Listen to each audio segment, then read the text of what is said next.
فمن حاجك فيه من بعد ما جاءك من العلم فقل تعالوا ندعو أبناءنا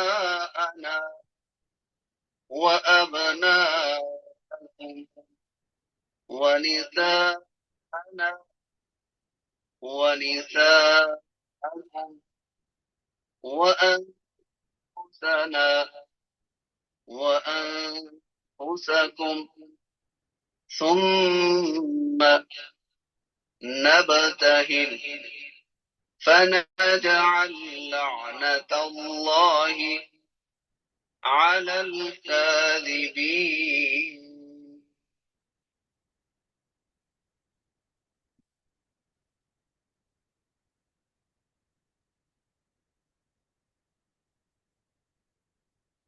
إن هذا لهو القصص الحق وما من إله إلا الله وإن الله لهو العزيز الحكيم فإن تولوا فإن الله عليم بالمفسدين قل يا أهل الكتاب تعالوا إلى كلمة سواء بيننا وبينكم ألا نعبد إلا الله ولا نشرك به شيئا ولا يتخذ بعضنا بعضا أربابا من دون الله فإن تولوا فقولوا اشهدوا بأننا مسلمون. تو ہم انشاءاللہ ٹرانسلیشن کریں گے.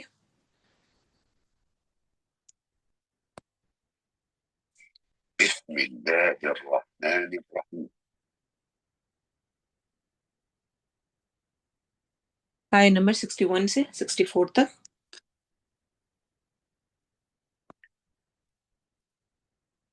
فمن تو جو کوئی، فا پس یا تو، من جو کوئی، حاجک حاج جھگڑا، حجت بازی بحث تکرار کے لیے آتا ہے. ح جیم جیم اس کا روٹ ورڈ ہے. کا آخر میں پروناؤن لگا ہوا ہے، ضمیر ہے یعنی آپ سے. حاجک جھگڑا کرے آپ سے، فی ہی اس میں، فی میں ہی اس، من بعدی بعد اس کے، ما جو، جاءک آ گیا آپ کے پاس. یہ ہم بہت دفعہ ریپیٹ کر چکے ہیں. من العلم علم میں سے، العلم پراپر ناؤن ہے الف لام کی وجہ سے. فقل فا تو قل کہہ دیجئے، قاف واو لام اس کا روٹ ورڈ ہے. چاہے کوئی بھی کسی بھی طرح کا اسٹرکچر آ رہا ہو، جیسے کہ قال، قیل، قالو، یقولون اور قولو، کچھ بھی ہو، سب کا روٹ ورڈ قاف واو لام ہی ہوتا ہے. اور اسی طرح تمام روٹ ورڈز ہیں. روٹ ورڈ سیم ہوتا ہے اور اس میں سے پھر بہت سارے ورڈز بن رہے ہوتے ہیں.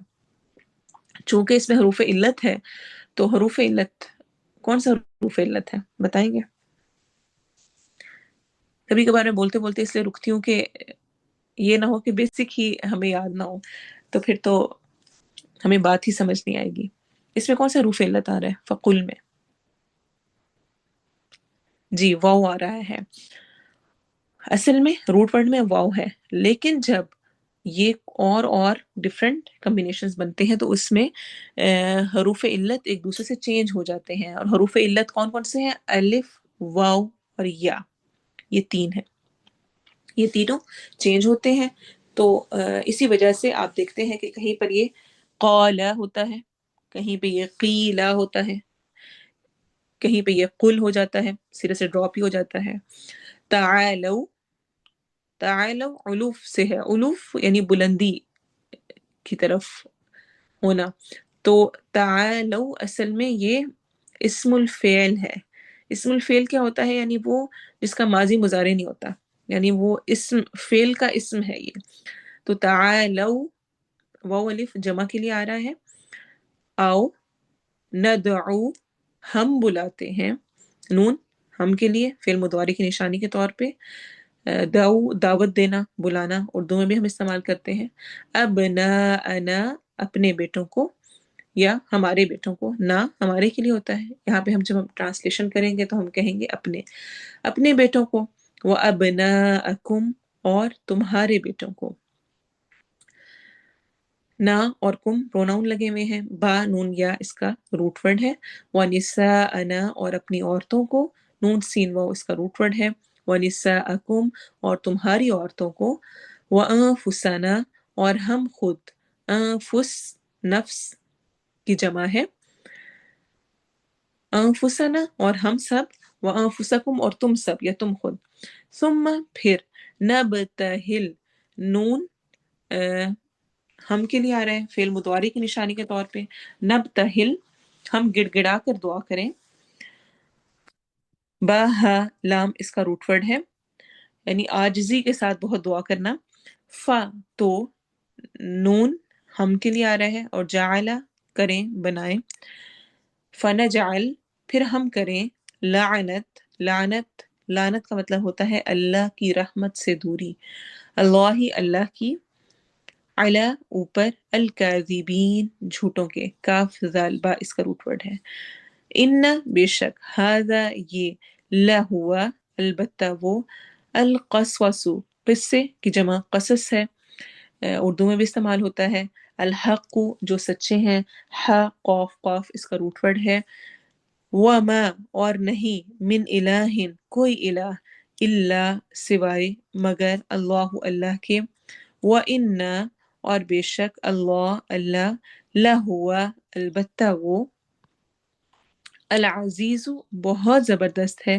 عین زا اس کا روٹ ورڈ ہے، الحکیم خوب حکمت والا ہے، فَإِن پھر اگر، تولوا وہ منہ پھیر لیں، واو لام یا اس کا روٹ ورڈ ہے، فَإِنَّ تو بے شک، اللہ اللہ، علیم خوب جاننے والا ہے۔ الحمدللہ اس میں سے اکثر ورڈز ایسے ہیں جو کہ ریپیٹ ہوئے ہوئے ہیں، ہم ان کو بہت دفعہ پڑھ چکے ہیں، اس لیے میں ان پہ رک نہیں رہی ہوں۔ بالمفسدین فساد کرنے والوں کو، مفسد فساد کرنے والا، یہ بھی ہم اردو میں یوز کرتے ہیں۔